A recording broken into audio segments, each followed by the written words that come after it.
Ya, Assalamualaikum warahmatullahi wabarakatuh. Selamat siang, saya dengan Gatot Suprio, SAMH CCLE. Saat ini akan menjelaskan sedikit tentang draft kontrak yang sudah saya buat kemarin untuk tugas sertifikasi CCDS.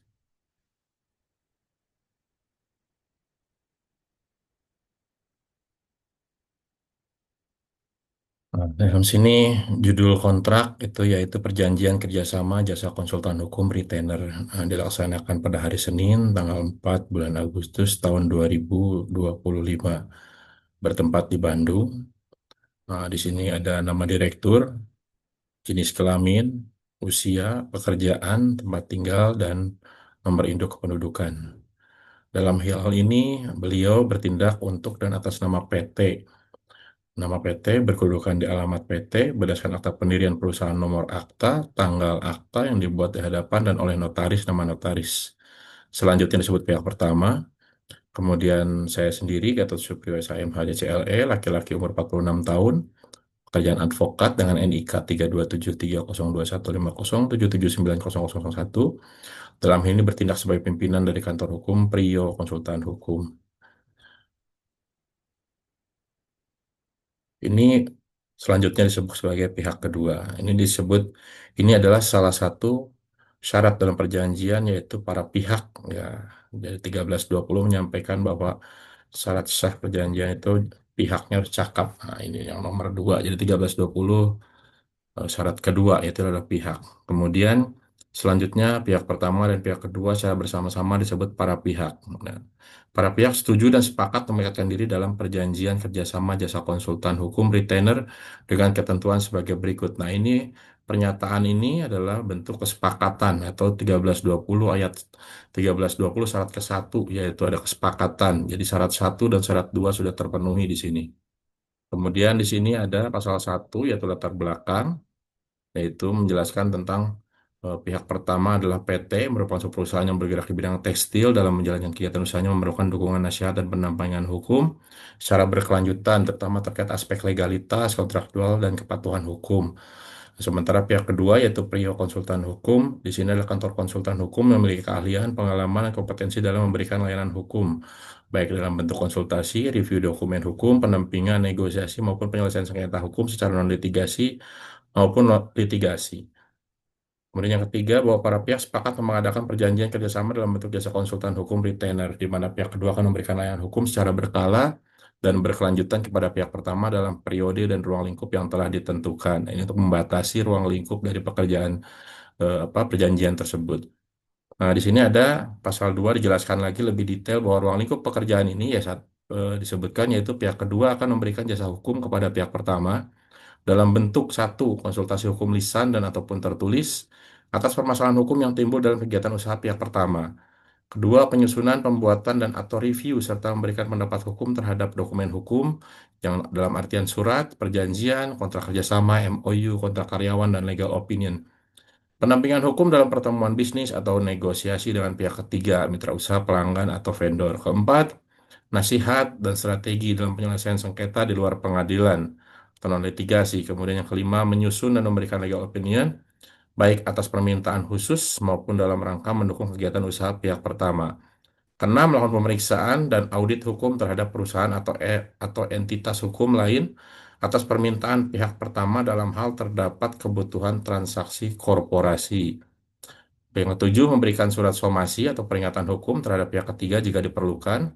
Yang delapan, dapat menghadiri rapat manajemen, pertemuan internal, atau pertemuan eksternal yang berkaitan dengan permasalahan hukum pihak pertama.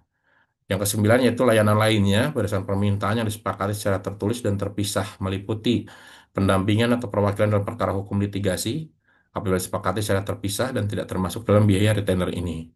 Kemudian yang B-nya, pembuatan legal memo dan riset hukum atas isu tertentu yang berdampak strategis bagi perusahaan.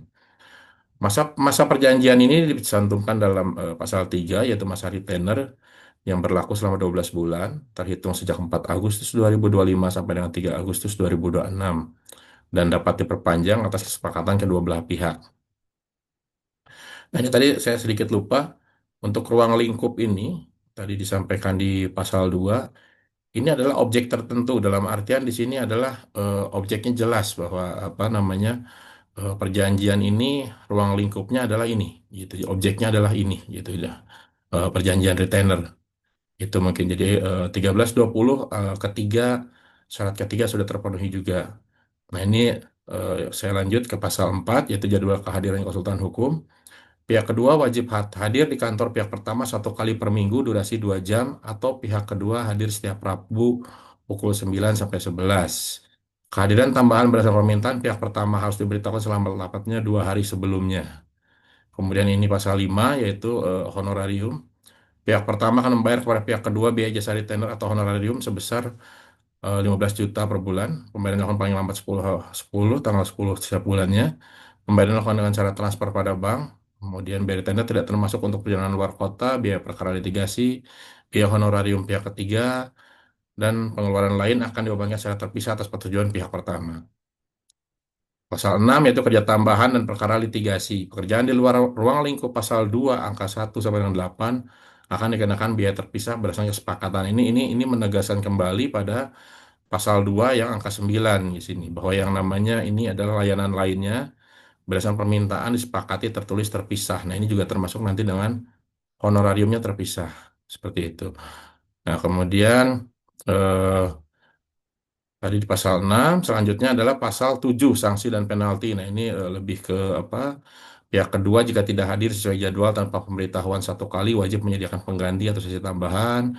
Pihak kedua jika tidak hadir selama 3 kali berturut-turut akan diberikan surat peringatan tertulis oleh pihak pertama. Pihak kedua bila terbukti lalai memberikan layanan hingga merugikan pihak pertama secara hukum, maka pihak pertama dapat membatalkan perjanjian secara sepihak.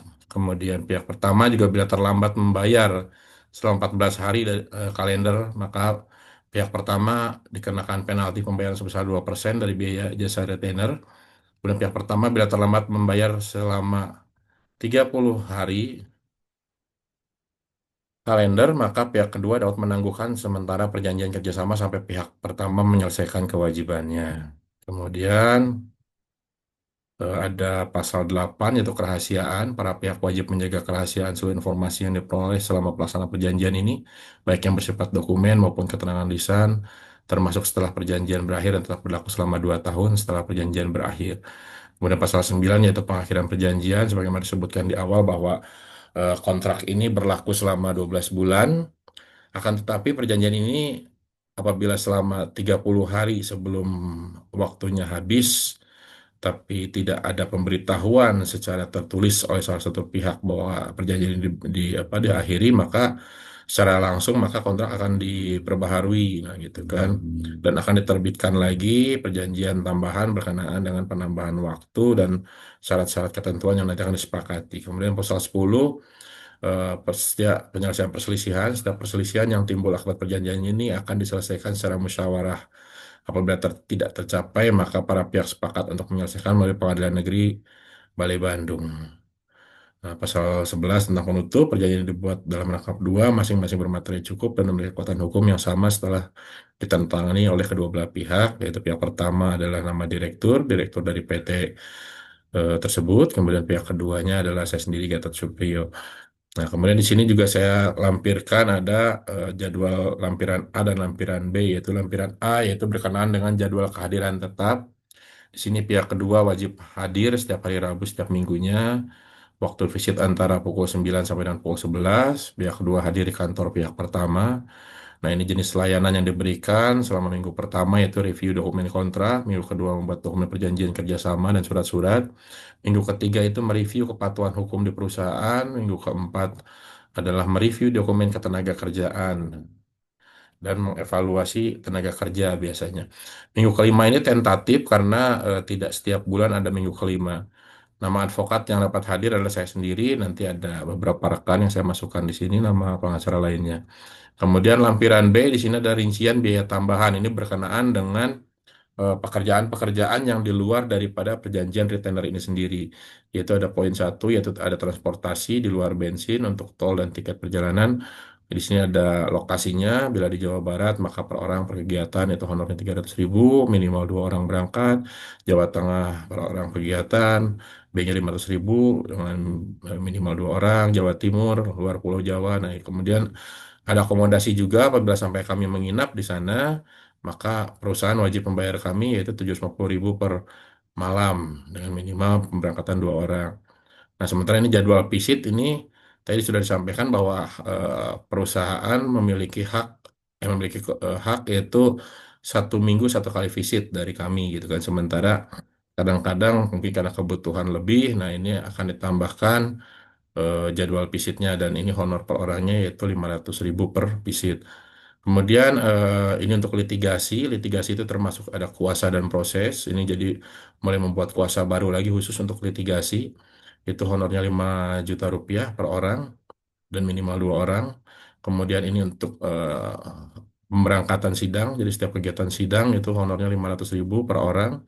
Untuk kopi dokumen itu untuk biayanya 500 per lembar ini per halaman nanti apa disesuaikan dengan apa namanya disesuaikan dengan kebutuhan. Kemudian materai juga sama ini per dokumen 10.000. Nah ini biaya pengadilan sesuai dengan kegiatan dan biaya-biaya tidak terduga sesuai kegiatan nanti akan disesuaikan melalui kwitansi dan tagihan. Kemudian jasa pihak ketiga yaitu notaris, PPAT dan lain-lainnya instansi lainnya ini per kegiatan nanti akan disesuaikan dengan kwitansi dan tagihan. Demikian pemaparan kontrak draft kontrak yang sudah saya buat guna memenuhi sertifikasi CCDS. Terima kasih.